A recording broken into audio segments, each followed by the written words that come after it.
It's evening, so everybody wants to do other things, but we'll try and get through all the slides and get finished up by about six. Sorry, about 7. So I'm just going to share the slides. Stephen, you can just start going.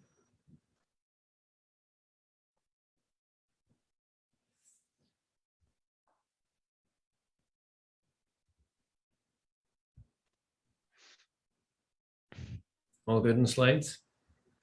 Yep, all good, all good. All good. Okay.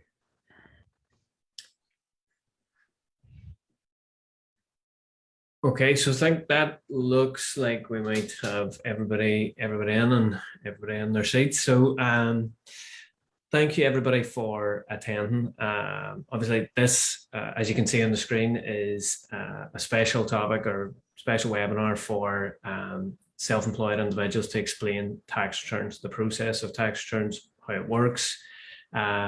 So what we're going to try and focus on is those that are required to submit them, whether you're either currently self-employed or whether you're becoming self-employed or you've been self-employed for a long period of time. So hopefully we're going to touch on a few different things that you'll find useful. Just a bit of housekeeping before we start. Any questions, please feel free to ask any questions throughout the webinar. They will always remain private, so your name won't come up or anything like that, and we'll do our best to answer as many as we can as the webinar goes along. Obviously, bit of promotion for us before we start. If you want to book a consultation with us, you can do so on any of our social media sites. It's confidential and it's free. We specialize in whole range of different industries, from kind of medical to retail to internet companies to startups to whatever. So we've got a wide range of experience in that. Covers sole traders, as I said, startups, growth companies, and goes all the way up to kind of established companies that have been trading for years. So we can cover all range of stuff. The other thing is, don't be worrying about taking notes. A recording of the webinar will go out, and the slides will also come out as well. So if you're worried about kind of listening and rapidly writing down different rates and things like that, don't worry about it. That'll all be in the slides that come out. So with that, I'll hand over to Stephen to get started. As I said, you can ask questions the whole way through, and we'll try and get to as many as we can. But for that, we'll go. Stephen, do you want to get ready? Yep, good to go. Good to go. Yep. Stay with me. Okay. So with the first slide, it's simply what is self-assessment. It's the reason why we've tuned on today, hopefully. Now, for a lot of people, it's something that you might not be familiar with. You know, a lot of people have, for the majority of their lives, have maybe been taxed at source through their employer. So the likes of a self-assessment is something that they would have never had to do. But the self-assessment, it's basically a system that HMRC uses to collect income tax now, and it's a way of letting HMRC know of any income that you make other than income from your employer where you're taxed at source. Now, anything that can be put on these self-assessments, depending on what kind of income that you receive, but we'll touch on that a bit later. But the 3 main steps that each individual must undertake to file and pay their taxes are outlined here.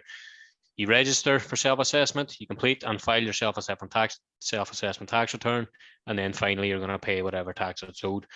But just to get going a bit of further detail with it, in terms of registering for self-assessment, there's different deadlines and stuff that you need to be aware of, and also when. So it's kind of when to register, how to register, and why to register. We've touched on the why because you're making money that hasn't been declared to HMRC, so you have to let them know that you have this income there, and it's basically a way of letting them know that you have it. When to register, now there's a specific deadline of the 5th of October in the second tax year after you start to trade. So the deadline, if you started to trade in the 2020-2021 tax year, which was April 6th, 2020 to the 5th of April 2021, then your deadline to register for self-assessment has just passed. It's actually just gone past there a couple of days ago. So if you haven't registered and you were in that period, I'd advise you to strongly advise you to do it now. You're running the risks of penalties and stuff. But if you've only started to trade recently, then your deadline will be 5th of October next year. But I would still advise to do it as soon as possible. But not only as soon as possible, you have to register whenever you've earned over £1,000 from that from that sole trade. So if you've started a business, you've earned £1,000.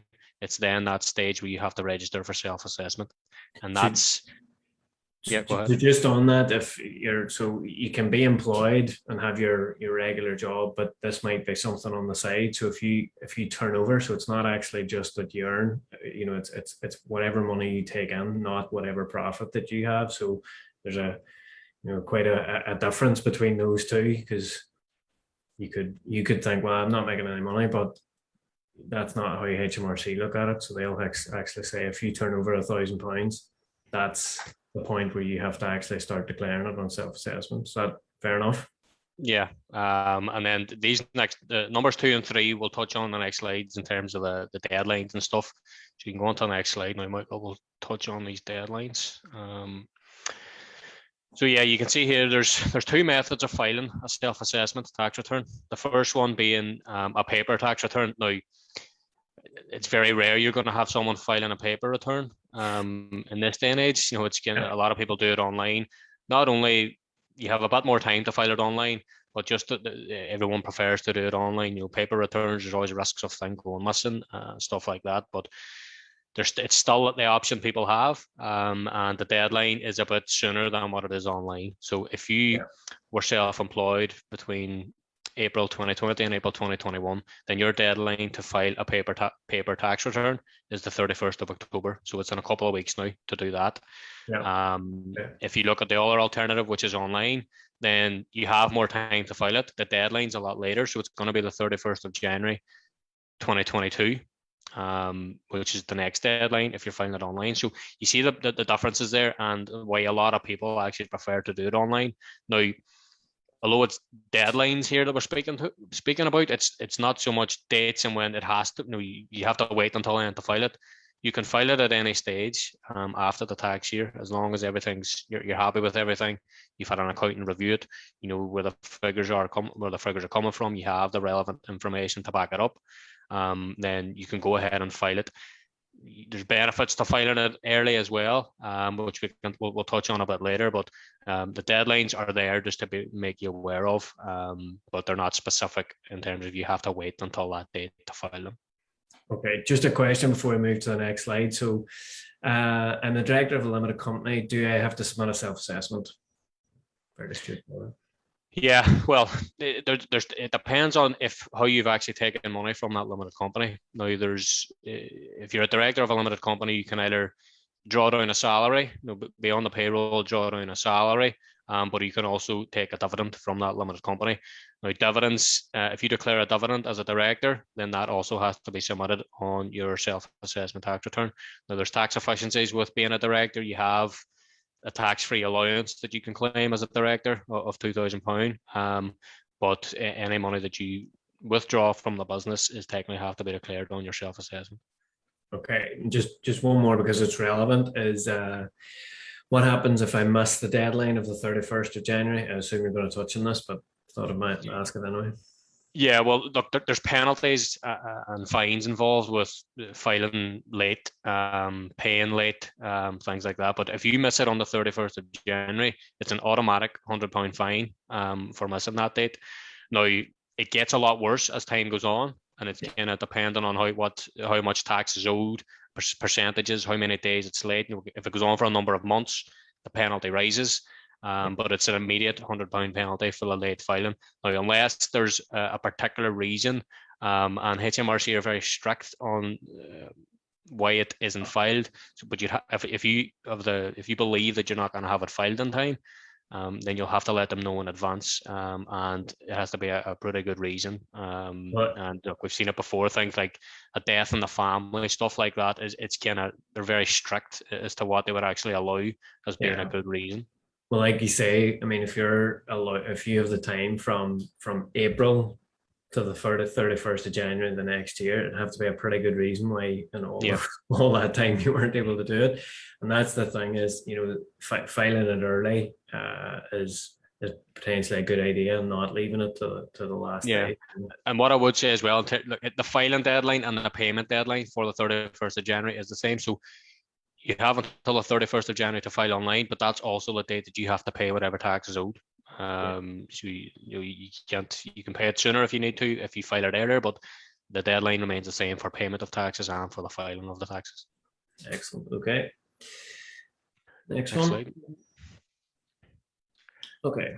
So the process for self-assessment is pretty straightforward for someone who's done it before. Now, you only need kind of the basic information in order to file your own self-assessment. We see people who actually do file them themselves, but they can kind of run into difficulties. But just in terms of the information that you do need to file it, when you register for self-assessment, you're firstly given, you're issued a unique tax reference number by HMRC, and that code is unique to yourself and for the self-employment that you're carrying out. So you'll have that, and every time that you file or you go to submit a tax return, then that's the number that you'll have to quote on that return whenever you're filing it. So you'll have that number. You also need your national insurance number, but then when it comes to the figures, you're going to need all the information from that business. So if you've been self-employed, you're going to need details of all the income from it. But also, it's not just the self-employed. If you're a director, like we touched on, you're going to need the details of the income you've taken from the business. But all our sources of income as well are going to be included on there. If you are working, if you have a full-time job in addition to being self-employed, then you'll need a P60 form in that in order to complete your self-assessment. So every income that you receive, you're going to need details to put it on your tax return. But if you're self-employed, you keep everything separate. You're going to record what income you've made from it, and you're going to deduct whatever business expenses that's been incurred throughout that year as being self-employed, and then ultimately the profit figure that you get from that is the profit that is the figure that's going to be put on your self-assessment, and you're going to be ultimately taxed on. So one question that's relevant to this. So I'm employed, but I also have rental income. Do I need to submit a self-assessment? So. Yeah, I mean, because it's another source of income. Now, you calculate it a bit differently because it's going to be separate. So you'll have to look at the income that's been the rent that you've received throughout the year, but you're also going to be able to deduct kind of allowable expenses for that period as well. So if you've got management expenses for the rental property, kind of the upkeep of it, maintenance and repairs, all those kind of expenses will be able to reduce whatever profit's going to be made from it. But yeah, you'd still have to declare it on your self-assessment. Okay, perfect. Right. Next one. Yeah, next slide. So the most important one, and probably one that the ones that are concerned about are hoping they never have to pay it, but what taxes will you have to pay if you are self-employed? So there's three main taxes, and they're income tax, your class 2 national insurance, and your class 4 national insurance. Now, they all fall under different brackets, different rates, and the amount you'll have to pay, which is we'll touch on the next slide. But you're taxed on your business profits, and then there's just a short kind of formula here. So your business profits is just the income that you've earned minus any allowable business expenses throughout the year, and then you're left with your profits, and then that profit figure is the one that you're going to be taxed on. And depending on how or low that does, it's going to depend on how much tax you're going to have to pay, really. So somebody's asked, do I have to pay tax? I think the answer to that is yes. We would all love not to pay tax, but unfortunately, it is one of those things. So whilst it'd be great, unfortunately, tax is a thing that everybody has to get away with. What's the saying? Death and taxes, two certainties in life. Two certainties. Next slide. Next slide, actually, we'll touch on more of the rates and stuff here. So this is again, like Michael said, there's no need to take notes or anything from these figures or anything they will be sent to you, but it's essentially a breakdown of what the income tax rates and the brackets are, and also the class 2 and the class 4 national insurance thresholds and the rates. Now, you'll see for the year 21-22, which is the current year that we're on, the current tax year that we're on, everyone receives a personal allowance of £12,570. Now, what this is how much income you can earn before you start to pay income tax. So you can earn anything up to 12,570. If you're below that, you're not going to have to pay any income tax. But once you reach over that threshold, and then you're in from 12,571 up to 50,000, then you'll start paying tax at 20%. And you'll see it as you continue to go. It'll be 40% as soon as you go above 50,271, and then you're into 45% when you're earning £150,000 a year upwards. And if you're in that, then you're doing pretty well for yourself. Yeah, I've heard some people kind of say, "Oh, below the personal allowance, I don't have to pay tax." That's not the way it's worked out. So it's important that is not the point where you have to pay HMRC. That's just for income tax. Specific to income tax, and you'll see the difference here when we talk about the taxes. So the class 2 and class 4 national insurance thresholds and rates, they're different. The figures are different. Now, there's no national insurance incurred on any self-employed income in the first bracket, but you can make contributions if you want to. So you can, if your earnings, the profits are under 6,514, then you'll not have to pay any class 2 national insurance. But people do tend to make a contribution to it anyway, and there's kind of more benefits to making that. You have your things like state, your pensions and stuff that you can qualify for through the national insurance contribution. So although your profits might be low, people still like to make a national insurance contribution in order to qualify for the state pension in later life. So we would it's all, you can always do that, but once you're earning over that, then it kind of becomes automatic as to what you're going to have to pay. But there's 3 thresholds and limits here to be aware of in the national insurance. You got your small profits threshold, and you'll pay the class 2 national insurance at a rate of 3.5 pence per week on any self-employed income above this threshold, up to the lower profits limit. And the lower profits limit, you can see just below there, is at 9,568 for this year.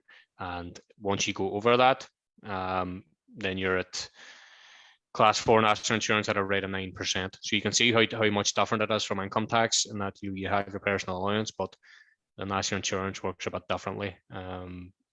So although you might pay income tax, you still would be subject to potentially national insurance contributions. Yeah, and I suppose that kind of explains in kind of one slide why doing your self-assessment or having an accountant to do your self-assessment means that you don't have to worry about any of this sort of stuff, that they would actually tell you exactly what you owe in certain categories and things like that, so that you don't have to worry yourself about it. Next one. Yep. Now, probably one of the most relevant kind of government guidances that's been released in the past few years, and kind of the world that we're in at the minute, is that everything was making tax digital is kind of a thing that's already been rolled out for the likes of VAT, but it will be made compulsory for income tax. It was actually going to be made compulsory in 2023, April 2023, but as of last week or the week before, I think they just released to say that they're pushed it back by another year. Now they're pushing it back. It's still going to be compulsory. It will come into effect. And what it basically means is it's a way that the government see it as a way of being easier for individuals and businesses to stay on top of their tax affairs. Now, we work with it on a daily basis in terms of the software, one of the compatible softwares we would use. So we can see already that it'd be more efficient, and it will be a lot easier for people to manage their tax affairs moving forward. But it will be compulsory in that you will have to be using some kind of compatible software in the future. So the days of pen and paper are dying pretty much. No, there will come a point where pen and paper won't be good enough to keep track of your business records, and you will have to have some kind of software in place, whether it's likes of the Zero Cloud Accounting or any other cloud accounting software. But it's something that if you get in there now, then you're not going to have any hiccups or any kind of hurdles that you're going to have to come across once this starts to be made compulsory. So we would always recommend that make the switch now, transfer over from your Excel spreadsheets and make it kind of fully online, so it makes it a lot easier for you then moving forward. Well, I suppose the benefits from a taxpayer side, if you're filing quarterly, it splits the payments as well, so it's not one big Yeah. lump in one go, and also you're kind of keeping up with it as opposed to having to gather everything together for January, going, oh, I have to gather everything for the end of the month, and it's all in one go. Whereas at least it splits it up in that way. And if you're using things like the cloud accounting softwares and things like that, it does make it so much easier, and things like that. And then, as Stephen said, then you'll be ready for April 2024 when they actually do bring it in. So you'll be well used to it by that point. Yeah, no, but we might be a few years away yet, but it's very important just to keep this in mind. People tend to think, it's a couple of years away, I'll be fine, I'll worry about it later. But it's going to be one of the biggest changes that's ever been made to the to the taxes in the UK. So it's something to be mindful of sooner rather than later, really. Yeah. Just one question. So, can I be self-employed and still avail or still receive universal credit? So that is it's quite a complicated question in some ways. So the simple answer is yes, subject to certain conditions. If you become self-employed in a tax year, then you can still receive universal credit. They actually offer kind of a 12-month startup period where they will support a new business in that period of time. There are things that you have to be aware of. So what we would kind of suggest is you either work with your accountant or kind of somebody like Invest in I or locally here, Enterprise and Northwest. They can kind of show you exactly how to keep track of your income and your outgoings for universal credit. So on a monthly basis, universal credit will want to see what your income and your outgoings were, and that will be used then to calculate what your universal credit amount should be for that respective month. So there's a bit of work just involved in terms of providing that information for universal credit. Again, if you're working on Xero or something like that, or working with ourselves, we can provide that information for you to submit to universal credit, and it makes it so much easier. So to answer the question in simple terms, yes, you can, but you do have to be kind of mindful of the conditions. And if you have had a business that you previously claimed for, they might disallow it. So again, you just need to be mindful of that. So we'll just go on to the next slide, Stephen. Yeah. Yeah, I think this is probably the final one anyway.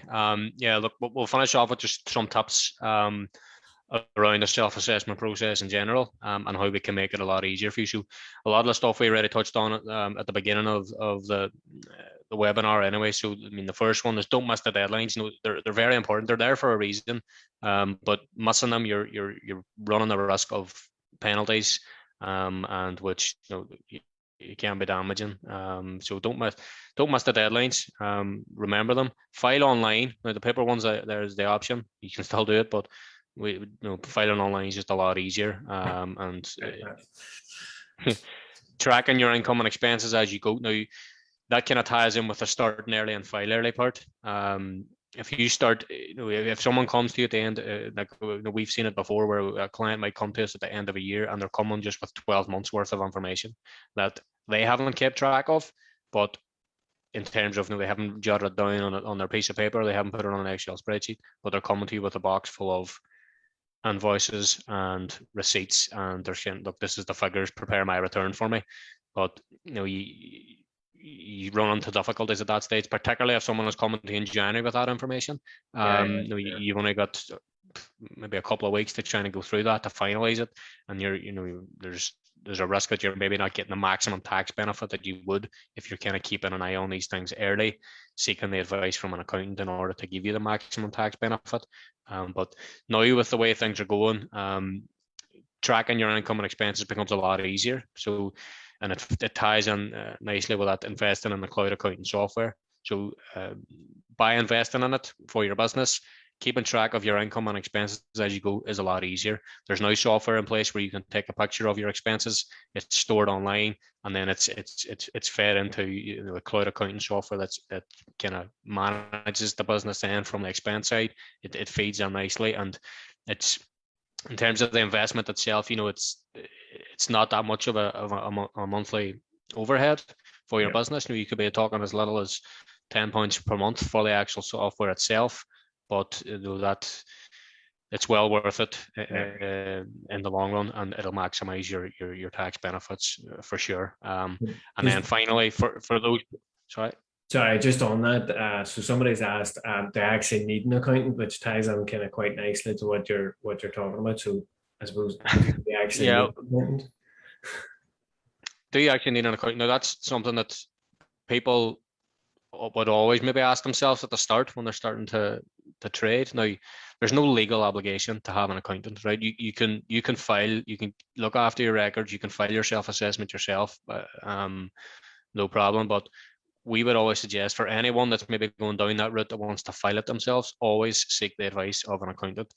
Just to maybe, if you want them to look over your figures that you've prepared, just to make sure that they're accurate, but also to make sure that you're getting a maximum benefit or tax benefit that you could be. There might be things that you're missing out, you're missing out on that you just didn't know of because you didn't have that you didn't have the knowledge of it. Whereas an accountant would kind of know all the specific tax reliefs and stuff that you would be able to avail of, and then try and reduce your tax liability as much as possible. So if you are going down the route of doing it yourself, always just seek the advice of a accountant just to run their eyes over it at the end, and just to make sure everything is okay. I suppose the general point is that yes, you could save your money in terms of an accountant, but you might end up paying it in additional tax by not knowing the kind of reliefs and things like that are available. So on one hand, you might think yourself I know. So not only that, but I mean, you could be including things on there that shouldn't be there as well. And then HMRC are coming and saying, you shouldn't have actually put this on your return. And then they're going into an investigation into your affairs, and then that's another kind of worms that you're going into then to try and rectify that. So having the correct advice to begin with, you're going to avoid all that. Yeah. Just the final question, which I suppose is in terms of pricing. What is the price? Listen, it starts from kind of the lowest it is about £30 per month to do a self-assessment. However, it really does depend on your circumstances. So that's for a really entry level thing. So we can look at your individual circumstances and advise exactly what it would be. If you're interested in doing that, as I said at the start, listen, our consultations are free. They're confidential, and we can always be upfront and transparent about what fee it's going to be. So to answer the question, yes, they do start as little as £30, but it really does depend on your circumstances and how complicated your affairs are. So for a straightforward one, yep, no problem. That's what it is. So it's about £30 per month. So with that, we're dead on 7 o'clock. So thank you to everybody for attending. We hope you find that very, very useful. If we could just ask if you want to follow us on social media and do all that, like and follow and subscribe, and we'll do all that sort of stuff. That would be great. And as we said, if you ever want to book consultations, they're free. You might as well, and we can go through your affairs. But listen, thanks to everybody, and have a great evening. Thanks, everyone. Cheers.